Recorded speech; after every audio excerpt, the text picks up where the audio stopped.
All right, the stage is set for our first interview session of the day, the future CMO, operator, technologist, or culture builder. Ladies and gentlemen, please join me in welcoming Mr. Sandeep Tanwani, Chief Marketing Officer at Pidilite. Can we have a huge round of applause to welcome him on stage?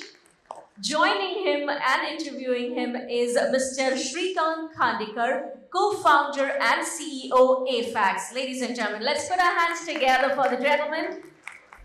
A very warm welcome to both of you.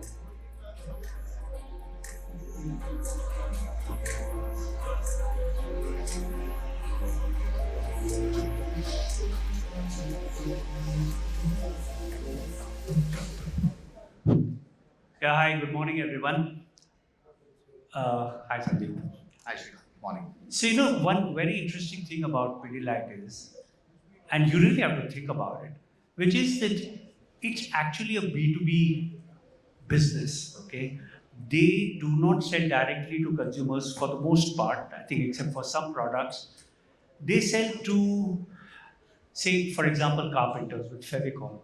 But the advertising and their presence has been so strong and so entertaining. I think even the latest ad is marvelous. The Piyush's last ad has been so entertaining that it struck me with surprise that actually this is not a B2C company. It would be a B2B company.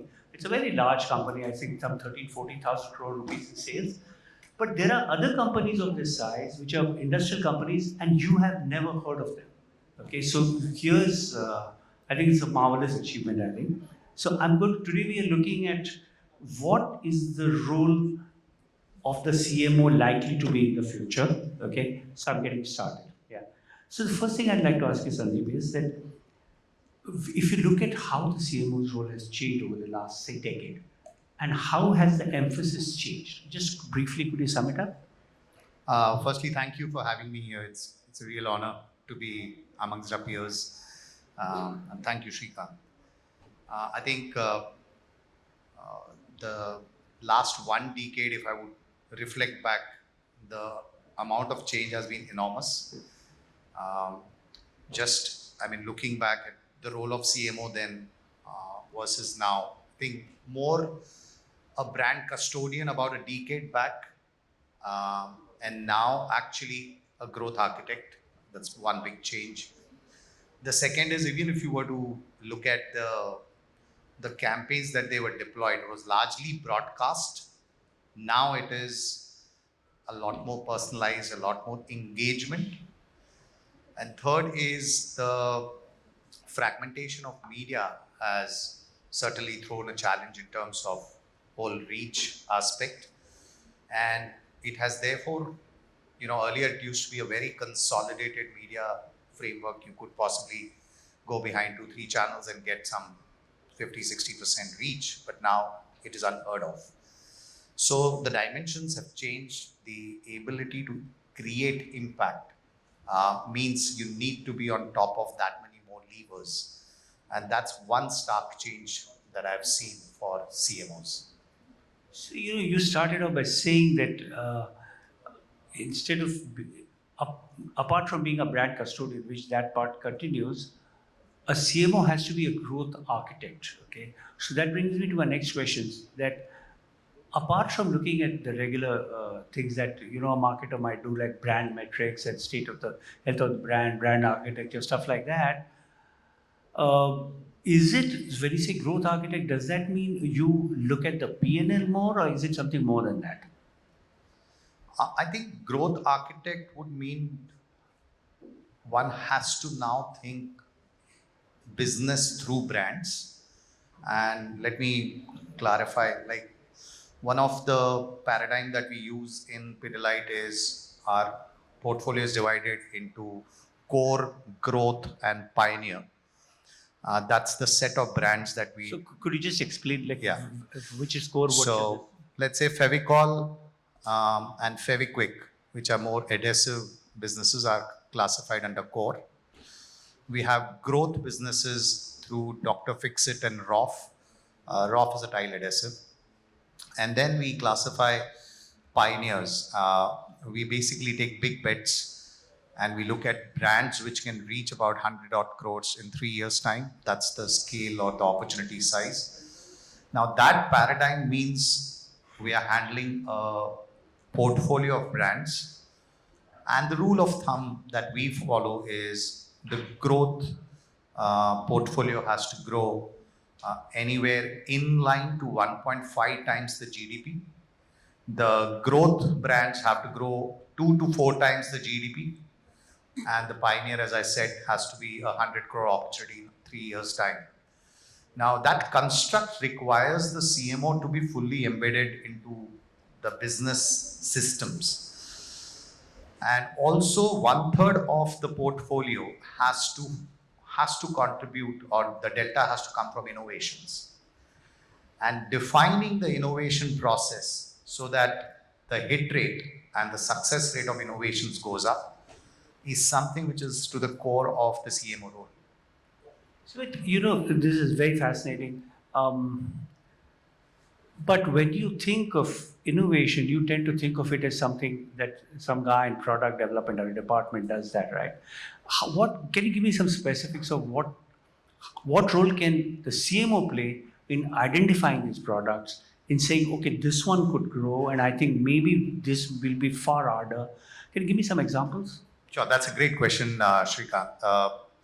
And let me give you one little observation that we've seen. There is a lot of mobility to urban centers, and a lot of people taking up jobs, and they are coming from smaller towns and coming into bigger geographies. Most of the time, their first houses are on rent.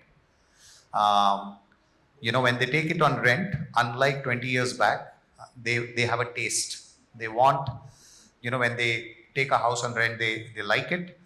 They want the door to reflect their own personality or their own signature, and they want the doors to be changed. Now, that's a huge cost in the conventional scheme of things.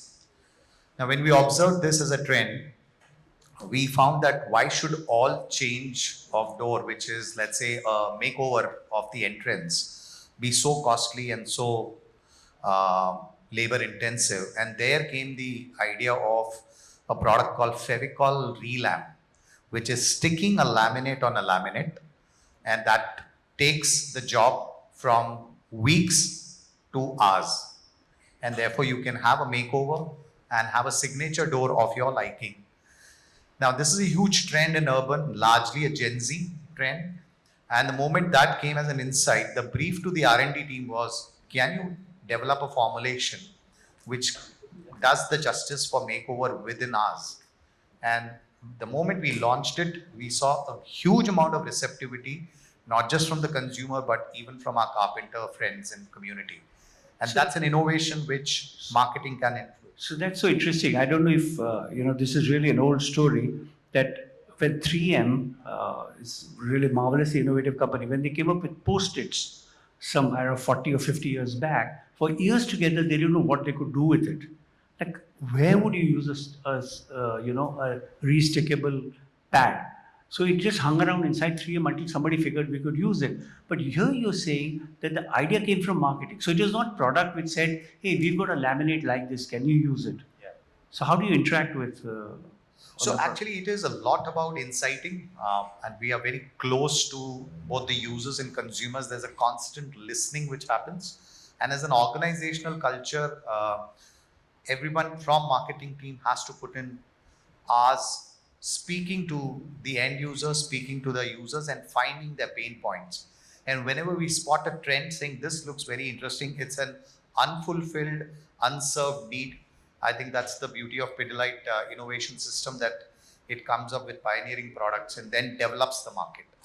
So that's a very core job, because if we're saying 1/3 of growth has to come from innovations, we have to be constantly on the lookout for these opportunities which will become big. So when you say 1/3 of the growth has to come from innovations, it is an existing product which you are modifying in some way.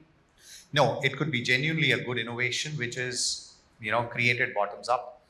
Like Fevicol Relam is a great example. The other example that we have is Fevicol Shoe Fix. It's one of the feedback that we got from the Gen Z was, we have a lot of sneakers, and can we have one of your adhesives which can take care of our very costly sneakers?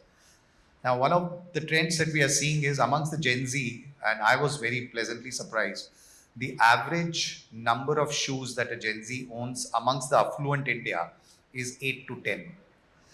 Now, I grew up when I used to have just 2 pair of shoes.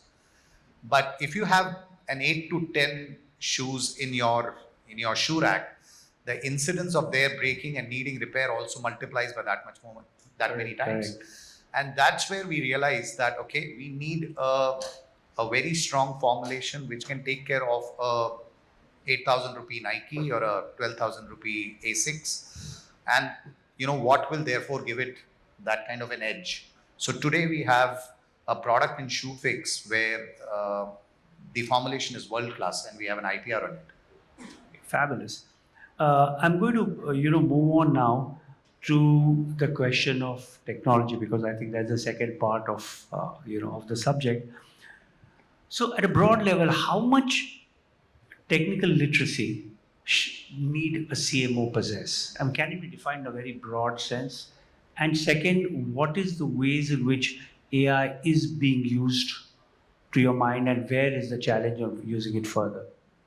I'm glad Sreekant you brought up that point because a lot of our time today is going in that aspect. And I think technology fluency is now a leadership requirement. I don't think it is optional anymore. When you say fluency, what exactly? An ability to understand the issues, is that it?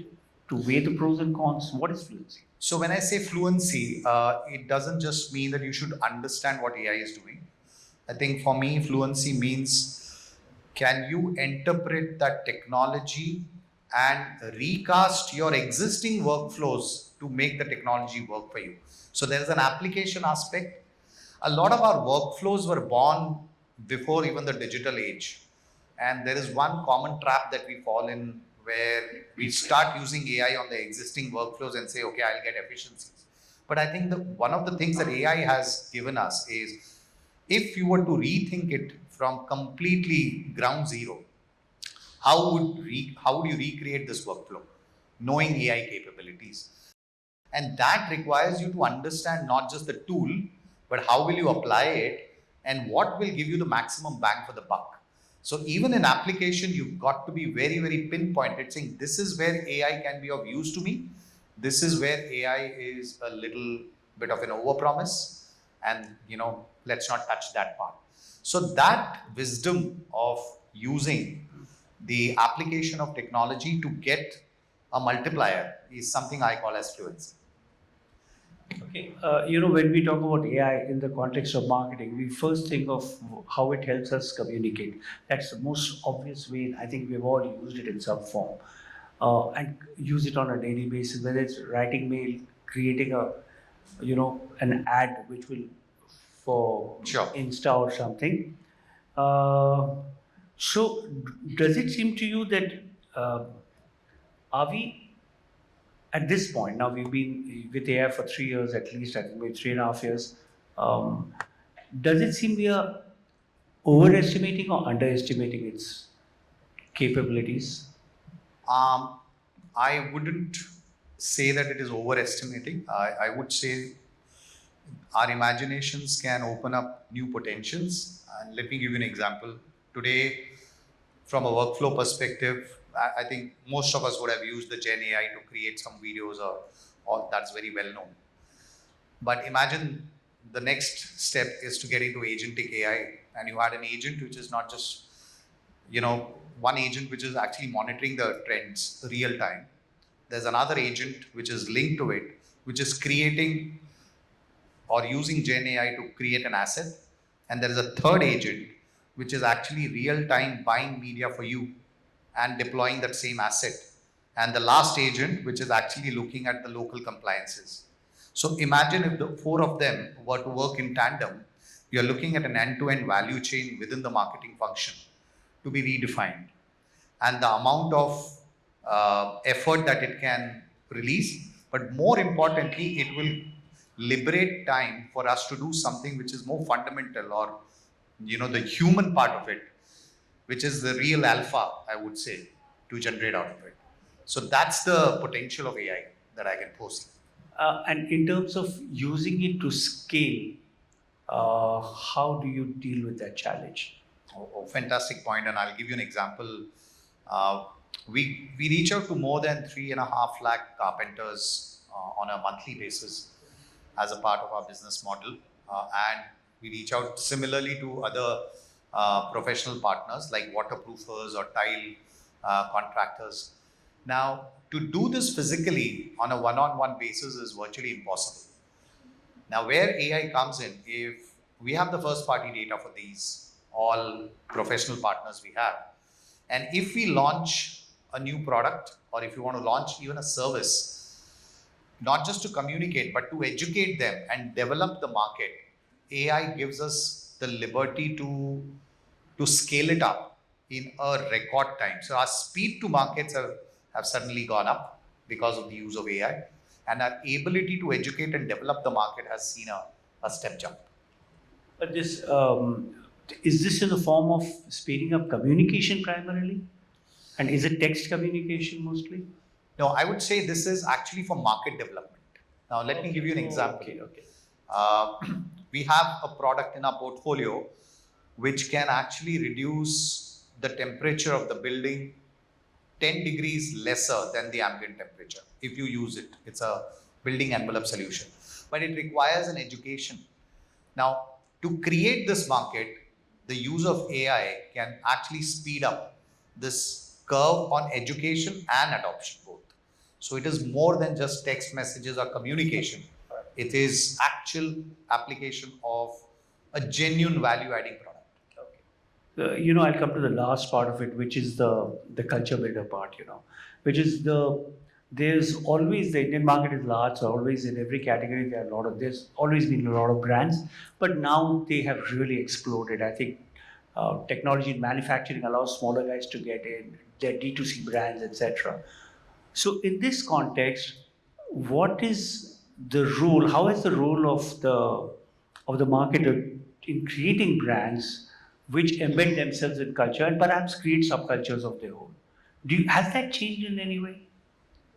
I think that's a fantastic question. I'll just start with saying, Fevicol is something that we are very proud of, and it has become a part of the cultural parlance, be it politics, be it Bollywood, be it cricket. When a brand reaches that stature, and that's like a marketeer's delight, the brand actually transcends from being a noun to a verb. From being a noun to a verb. And that is the real power of culture. So a lot of it for the CMOs and the marketeers is all about how do we embed the brand in cultural moments in a manner that it endures more than a campaign, and it just becomes a cultural metaphor. For that, I think keen observation on the culture and the ability of the brand to live up to that promise, I think are the two must-haves in order to make it culturally iconic. But if I was to argue that, brands like Fevicol, Amul, these are outliers, an Apple. I mean, these come once in a generation. What can more like everyday brands of the kind that I think many of us in this room create, what can they learn from it? I think one aspect which is not very glamorous to speak about is consistency. So Fevicol has been consistent on the messaging of Mazboot Jod for about 30 years. And I strongly believe that boringly consistent leads to a lot of compounding, which is often overlooked. And I think that's the mantra. Guys, remember that are boringly consistent. Okay, something to be proud of. Next time the boss asks you something, but I was boringly consistent. Something. I think we just have a little time. So I want to ask you that last question, which is that if you look at the three things, which is operator, that the person in charge of overseeing the business part, or the technologist, or culture. The CMO of tomorrow. Let's talk about the CMO, say 5 or 10 years down the line. What 5 years down the line? I think 10 is too much. Which of these three aspects will dominate? I would just want to rephrase operator as the growth architect and not just I know operating. operator is not really. Yeah, but I'm just gonna. That's my perspective. I think two aspects which I'm seeing more and more of. The CMOs who can tango with the CTO and CFO are going to get sustainable growth. For me, that is an important aspect even in the board dynamics. The second bit is as time passes by, in about 5 years' time, with a lot of technology and AI democratizing, I think the growth architect and the piece around technology will become table stakes, and what will differentiate or the real alpha will come from culture. And let me just give you one perspective. There's a Gartner report which says that by 2028, 15% of time will get released from the routine tasks because AI will take over. Now, as routine shrinks, the leadership will have to expand. And when leadership expands, it has to be in the space of empathy and human connections, which we are known best for. That's going to be a real alpha. And how do we connect that? So you're saying actually that conversely, technology will encourage us and finally bring out the softer part on Yes, top. absolutely. Yeah? That's very interesting. I think that's a great note on which to end. I hope that leaves really something to think about. Thank you, Sandeep. That is really wonderful. Thank you, Sreekant.